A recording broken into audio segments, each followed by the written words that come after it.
harga emas 1 gram pada hari ini ialah 615 1 gram, iaitu pada 1 Januari 2026 hari ini, tahun baru. Harga emas tertinggi pada setakat ni ialah 647 1 gram, tertinggi, dan belum lagi diatasi dah oleh mana-mana harga emas. Jadi kalau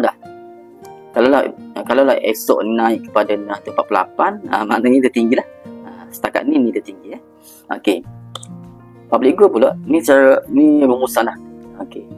Ulangan semula. Public gold bermula tahun 2008 sampai 2026. Dah 18 tahun, dah lama dah.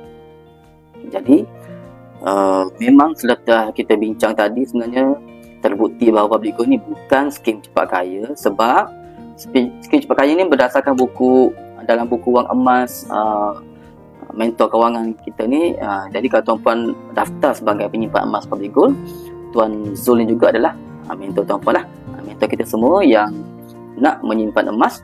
Okey, Tuan Zul cerita dalam buku wang emas ni, skim cepat kaya ada 4 ciri ni. Jadi public gold keempat-empat ni tidak memenuhi lah. Jadi maksudnya public gold bukan skim cepat kaya. Jadi kita selamat lah. Kita selamat kalau kita simpan dalam akaun public gold. Okey, yang belum daftar public gold boleh segera daftar. Kita dah masuk tahun 2026. Setahun yang lepas, kalau kita yang belum daftar tu, tahun 2025 dah lepas dah.